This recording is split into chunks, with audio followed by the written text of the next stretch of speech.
What's up, guys? Welcome to Giant Perspectives. I'm your host, Riley, joined by my co-host, Caleb. This is our first video. We're just going to be talking about the Giants, going over, any news that happens, give our insight, and talk about our perspectives. On the first episode, we're going to be talking about the Giants game today. Malik Neighbors at 1K yards. Tyron Tracy hit 1K yards, and Giants just sold the first pick of the draft.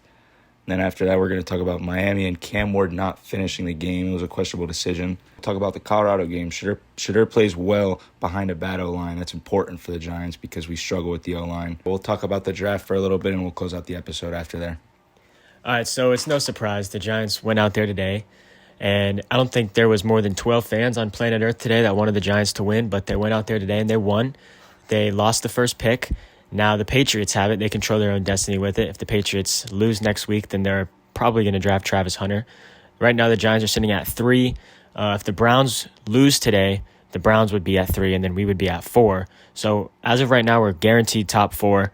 I would say we're still in a good position to get a top quarterback, but it's just a little shakier now. It's not as clear. We got to lose for sure next week and hope to God that one of those teams can pick up a W. On the bright side of the Giants win today, which is kind of weird because we won, but Malik Neighbors had a legacy game, 160-plus yards, I think. He had 2 touchdowns? Two touchdowns, right? 2 touchdowns. That was amazing.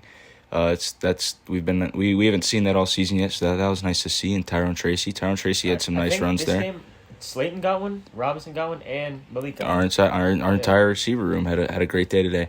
That was outstanding, and it was thrown by Drew Lock, who threw more than 300 yards. I think Drew Lock. Did he have an interception today? No. He didn't have an interception today. No turnovers from Drew Lock today. He had 5 touchdowns. Yep, five touchdowns. He ran a touchdown in. That was kind of crazy. We put 40 points on the board. That was the first time since 2018. That was pretty nice to watch by the Giants, but and again, that first-round pick is just going to bite you in the ass. So Tyron Tracy and Malik Neighbors both went over 20 miles per hour on their biggest runs or bigger plays of the day, and that's pretty outstanding to see from rookie talent. Can't wait to see those players develop and stuff with the Giants, and if we get a great quarterback, then I think both of those players will develop really well behind him.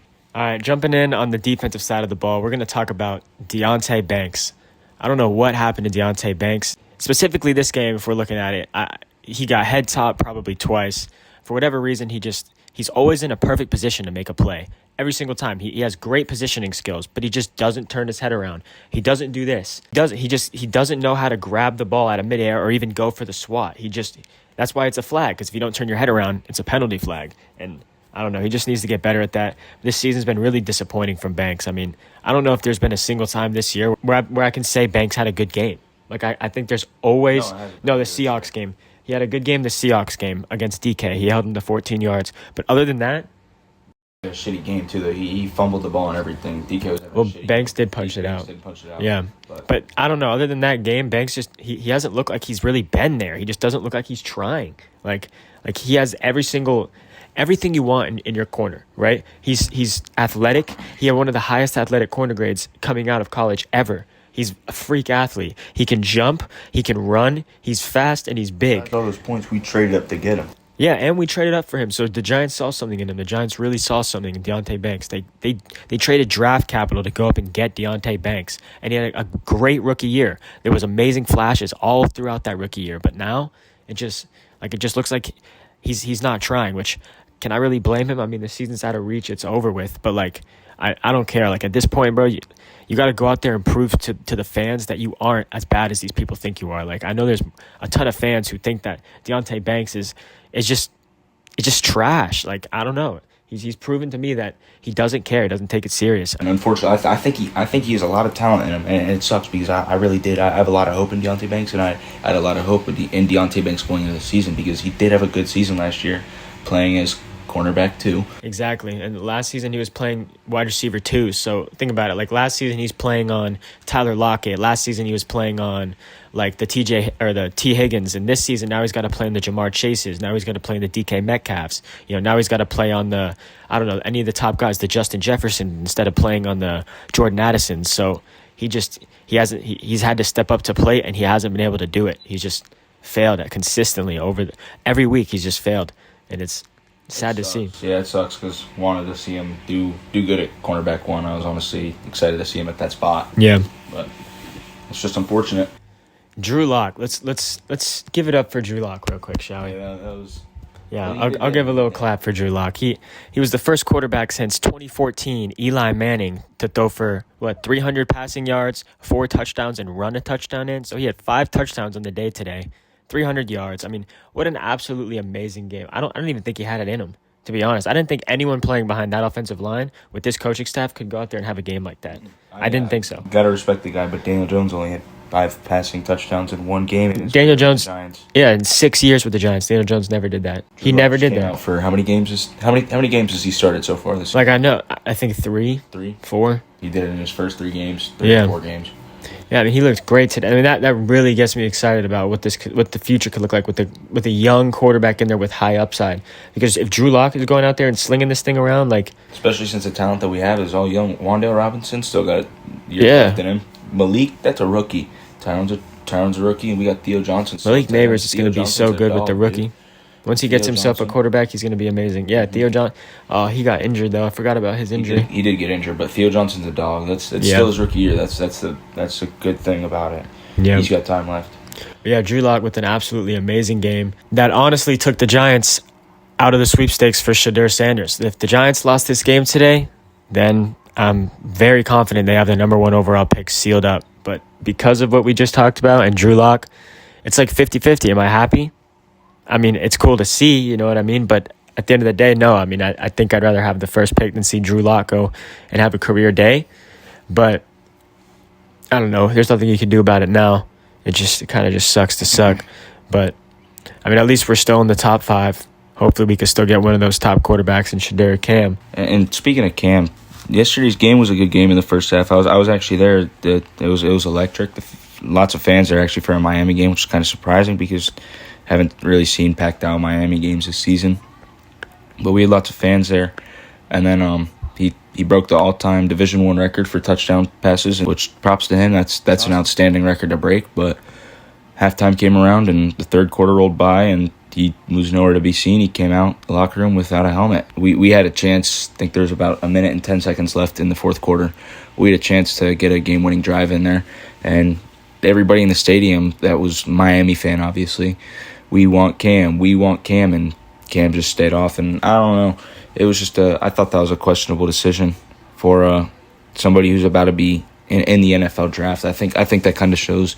I think it shows something a little bit about your personality. And I don't want to say he's like a terrible player or anything, but he's a great player. It's just I think it's the personality. I think he thinks too highly of himself, and I don't think he really cares as much as, say, Shedeur Sanders. Like, he's the nonchalant stuff it's cool and it looks good and stuff, but I just don't think he's showing a lot of care in the sport, honestly, as to where somebody who's cocky like Shedeur Sanders, you could be. I think somebody who's cocky. I would take somebody who's cocky and cares about winning over somebody who's nonchalant, as a lot of people say. And I feel like he kind of let the team down last night by not playing in that last drive. I think he could have pulled off a game-winning drive. Being the player he is, he's an outstanding player, but he just didn't want to show out, and it sucks, but it happened. I completely agree. I think Cam only wanted to go out there to get the record. He only wanted to go out there and play in that game to get the passing touchdowns record. And is that a little selfish? Sure, you could say that, but at the same time, I see where he's coming from, but it's lame. It really is. You got people that are paying money to come and watch this team play, and you say that you're going to play in the game. You say you're going to play. That you even say that you say the Canes are going to win it. That's how confident you are. So you go out there, you play half of the game, and you sit out. I mean, come on, man. That to me that just shows it's a major red flag. One thing I could say about Shedeur Sanders. One thing I could say. They went out the other day. They got smoked. They got completely smoked. It wasn't even close. But not at all. They started scoring in the fourth quarter. That's where their points came in. Yeah, they got completely smoked. They kept Shedeur in the game. Not once did he opt out. Not even that. He kept him. It's a bowl game. He chooses whether he wants to play or not. Cam opted out of the second half. Cam Moore decided he wasn't going to play. But Shedeur Sanders, when they're losing 27-0 at halftime or whatever it was. Sacked 8 times, too. Yeah, when he's losing 27-0 at halftime, getting hit every other play, I mean, he decided to stay in the game and play the whole entire thing. And I respect that. I really do. And that's where I stand on that. I think Shedeur would be perfect in the New York market. I think he doesn't give up. I think he's a leader. And I think, honestly, I just think Cam only coming into the game to get that passing touchdown record, to me, that is a red flag. That is a red flag. That, to me, just says he's a little bit all for himself. I mean, you had you have the whole team cheering you on. The whole entire stadium. The whole stadium. Yeah, the whole stadium. The stadium chanting your name. Yeah, Miami hasn't won a bowl game in 20 years. And even the announcers said, you have to think Cam Ward's thinking about coming into the game here, down by one. 2004. My friend's dad has paid thousands to go to bowl games, and he hasn't seen him win once. Yeah, and he didn't come in. It's crazy to me. Let's get on to the coaching topic of the Giants. What do we want to do about the coaches? If it was up to us, if it was up to me, Daboll needs to be gone. I can't stand him no more. He needs to take. They need to take his play calling. No, just fire him. Just fire him. I'm tired of it. Just fire him. You can even keep his money there, whatever. Like, just fire him. I do not care. He just needs to be gone. Like, the fact that you went out there today and you won that game knowing what the fan base is thinking, knowing your job is on the line. The only thing keeping you in it is a quarterback. If Daboll drafts a quarterback, I can see him. Then John Mara, I think, will give him a year or two. But if the Giants win enough games to get themselves out of position to draft one, then I don't think Daboll is going to stay here. So I have no clue. Why in his mind did he think winning today was right? It makes no sense to me. It doesn't make sense. I don't understand it. He knows it's for I don't understand being a part of the franchise and not wanting better for the future of the franchise. It doesn't make sense. That in itself is selfish right there. Obviously, the players want to go and ball out, so if coaches tell them to go ball out, if I'm a player, I'm going to go ball out. But there was plenty of times in other games this season where I would say, okay, it's 4th and 1. The Giants are down by 3. Beginning of the 4th. Like, why are you not going for this? And why are you punting? Probably because they want to lose, and they're doing it on purpose. But this game, like, Daboll he was clear as day. Like, and I'm not going to sit here and say, like, he shouldn't be trying to win. But, like, bro, like, it just sucks to see that, like, in other weeks, I can confidently say, like, okay, Daboll looks like he's not playing risky. He's trying to lose this. And then all of a sudden, you just want to play risky. You want to go for it on this. You want to go for it on that. You want to call deep shots. You want to do all this. Like, why? What changed? Why do you want to do this all of a sudden? And it almost makes you think, like, okay, like they went and they saw Cam Ward play. They went and they saw Shedeur, and they were like, all right, we're good. And they just went out and won. That's what it makes me feel like. Which don't make sense because Shedeur's an outstanding player. Shedeur has excelled behind a not so good O-line this season. Absolutely excelled. I mean, he's got how many yards does he have passing? Yeah, 3,800. Yeah, something like got that. Over 3,500 yards passing. I mean, let's stay on this Daboll topic for a moment. What's your take on this Daboll thing? Like, do you want Daboll gone, or do you think Daboll deserves another chance? Like, because where I'm at, I think Daboll needs to go. The Daboll topic is he should have never been made the Giants play caller. I don't think that was ever a smart decision. Why did we get Mike Kafka from the Chiefs? Why? Yeah, we've had him for 3 years. He just sits up there and does nothing. Yeah. He basically just sits in the box and gets paid to watch Giants games from above. That's exactly what he does. The Giants, for whatever reason, got Mike Kafka from the Chiefs. They gave him all this money, and they just forced him to sit here. And last season, when he wanted to leave, they told him no. They didn't let him go and interview for the position upgrade or whatever it was. He was going to get an upgrade at his job, at a different position, with a different team. And the Giants didn't let him. And he's not even doing anything for the Giants. Daboll is calling the plays, and it doesn't work. God forbid we finally win a game, but we're 3-13. His play calls suck. It doesn't work. I'm over it. So why is he still here? Why are you keeping this poor guy? Why are you holding this poor guy hostage? Like, let him go. Just let Kafka go. Let him go do something. Either let him go do something or let him call the plays. Because I know at one point he called the plays, and it wasn't that bad. Brian Daboll's future is short with the Giants, honestly. That's all there is to it. I think Joe Schoen should stay. I think Joe Schoen should absolutely stay. Joe Schoen's been putting that work in. It's not even the offseason. He's been everywhere scouting quarterbacks and stuff. He clearly is worried about the future of the franchise. Do I like Joe Schoen? No, but I think he should stay.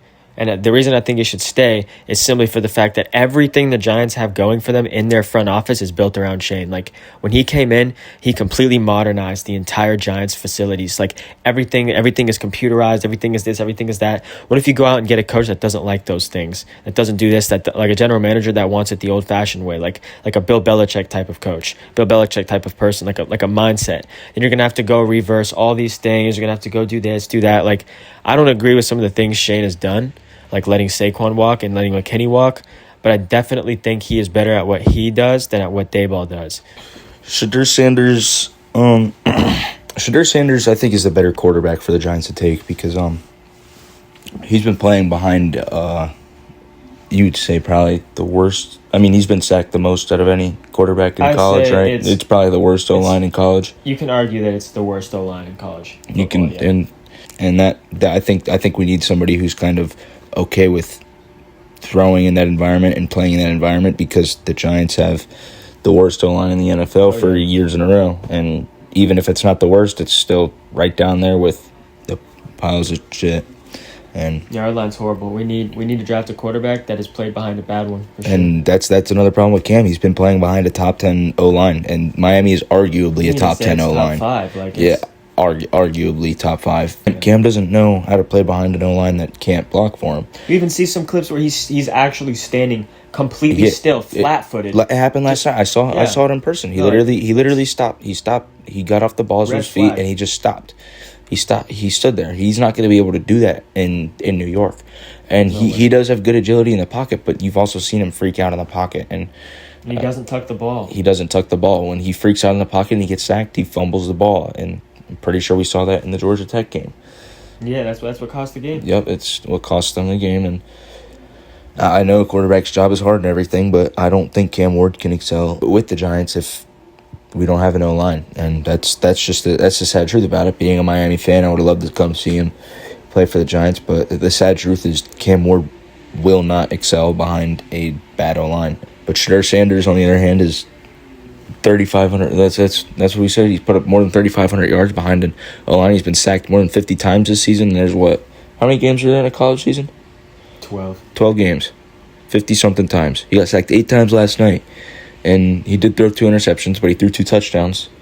And I'm pretty sure he threw for 100-plus yards. And I know not all of us are quarterbacks, but if you're getting sacked 8 times by pro defensive linemen at that point, everybody's pro in college. They're getting paid millions now. So if you're getting sacked 8 times by pro defensive linemen, are you throwing for 100-plus yards? And are you not throwing a pick?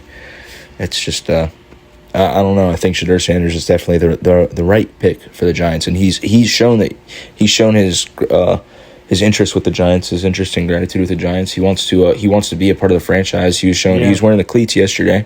Yeah, I know y'all saw those cleats, those Giants cleats Shadur had. That was tough. When is the last time you guys can confidently say a prospect coming out of college wanted to be on the Giants? When? I can't remember a time. I honestly. Shadur he hasn't publicly said, "Oh, I want to be a Giant," but he has Giants cleats that he's rocking. He said, "I know where I'm going." He wants to be here. He has not, like, to me. He said, "Just wait and see the cleats that I wear." To me, like that is, it's just awesome. Like, we are so bad, and we don't have any, like, we don't get any free agents. We don't get anybody like that. Like, usually our drafts are terrible. To hear that a top end prospect wants to play for the Giants. And better the organization. Yeah, it's amazing. To take the organization to a different level. That makes me feel good. Amazing to hear. Yeah, especially somebody that can thrive in a Giants type of environment. I feel like. Yeah, and I mean, he's got. You saw him throw the ball with Malik like a week ago, 2 weeks ago. He was throwing the ball with Malik Neighbors. It's not like he doesn't in New York City. He's got good receivers. He's got Malik Neighbors. Wan'Dale Robinson is absolutely somebody that can play. Darius Slayton. I don't think Darius Slayton's career is over. I don't know if Slayton's still pretty good. We either have to pay him this offseason or let him walk. I could see us letting Darius Slayton walk. Do you think Darius Slayton wants that much money though? I don't think he's gonna come back. Yeah. I think he's sick of it. He might be. I think he would have if Daniel Jones was still here because he really loved he liked Daniel Jones. Him and Daniel Jones and Darius Slayton were they were close. Yeah. Darius did express how he felt about that situation. So I don't think Darius is going to come back. That's a good point. I mean, he could. You never know, but I don't think he's going to want to come back, and I don't think the Giants are going to want to offer him that much money. Because, when you look at how much he's making right now and how much some other guys around the league are making, he definitely deserves a pay raise. And the Giants don't have that type of money. Darius Slayton is a good wide receiver, and I'll stand on that. The Giants just don't have that type of money. We got plenty of holes. Plenty of holes. You could name a position, and it's a hole. Like corner, hole. Safety, it's a hole. Linebacker, it's a hole. Like edge rusher, Kayvon is a question mark, so I consider that a hole. Interior D lineman, outside of Dexter Lawrence, who's next to him? TJ Davidson, that's a hole. Receiver, Watts just got injured. It's a hole. And that was a non-contact injury. That looks bad. Quarterback, it's a hole. Running back, replaceable. It's not a hole.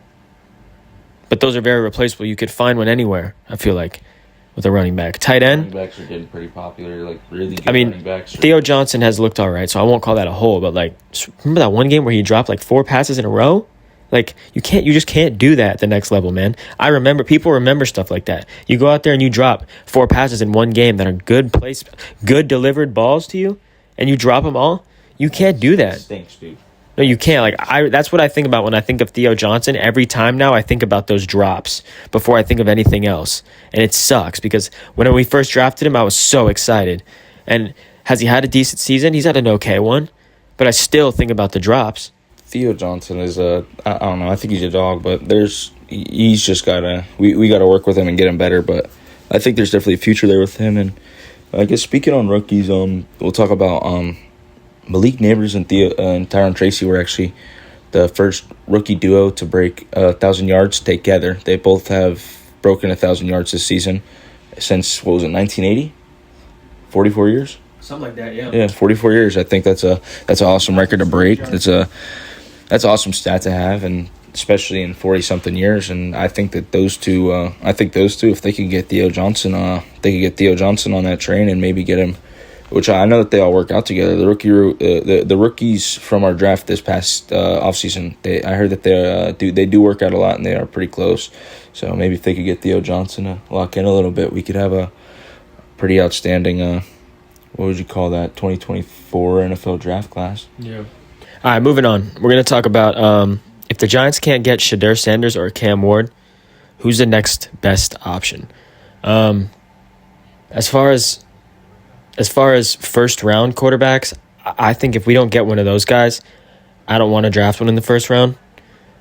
I don't think it's a good decision because I think there'll be plenty of guys in the second round still there that are probably just as good.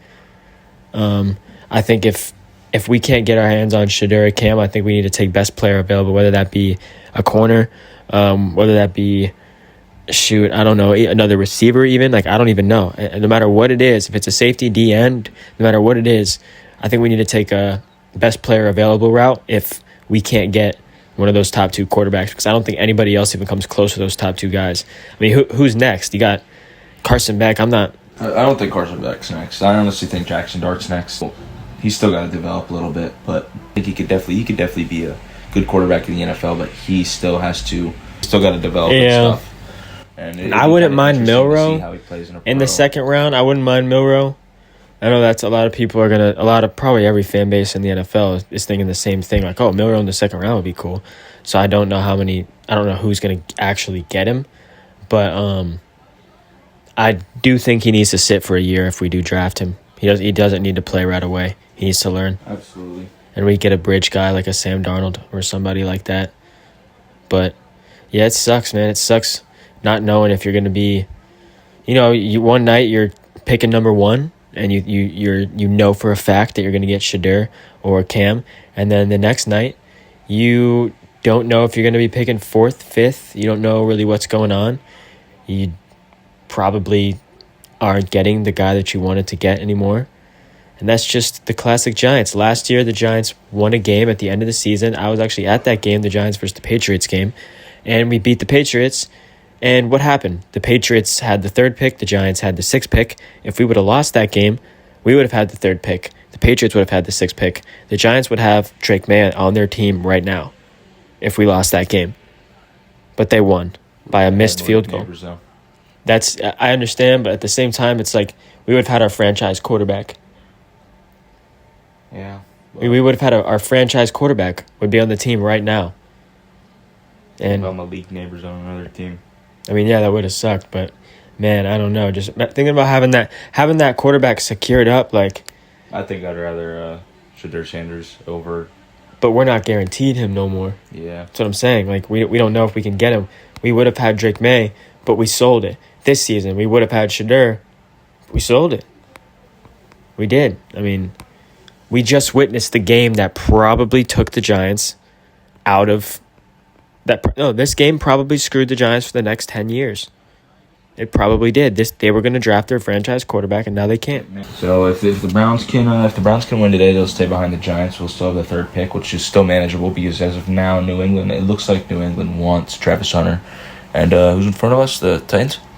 The Titans, yeah. I think they're going to. I don't think the Titans would take Shadur, knowing that he's shown and expressed interest. It's not a fit. It's not a fit. Heavy interest in playing with the Giants. I think that'd be stupid for the Titans to do. Yeah, the Cam Ward is more of a fit for the Titans. I just have I could see that more than Shadur. I just couldn't imagine the Tennessee Titans select Travis Hunter. Bro, I'm gonna cut that out. I meant Shadur. But yeah, I just couldn't see that happening. I definitely think if the Titans are going to be the people who take the first quarterback off the board, I think it's going to be Cam. Now the question is, the teams that are ahead of us, like let's say the Browns get ahead of us, well, do they take quarterback? And if they don't, do they trade that pick to a team that does? Because do the Raiders trade? Who do the Raiders even trade for? Shadur? Yeah, like who do they trade up for that pick? Their first round pick from this year, their second, their first from next year, and like, dude, they literally give the house. The Raiders don't even care about winning, dude. They just want Shadur because he's gonna bring publicity to the team. They don't even want to win. Well, should we wrap it up there? Yeah. I think we're gonna wrap it up there. We appreciate you guys for watching the first episode on Giant Perspectives. We're going to try to make this a weekly thing, maybe twice a week. We'll see how this video does. But leave us some comments down below what you guys think and what we can improve on and what you guys want to hear us talk about next. This is Riley and this is Caleb. And don't forget, I know it's kind of annoying, but it's not that hard. Just hit the subscribe button.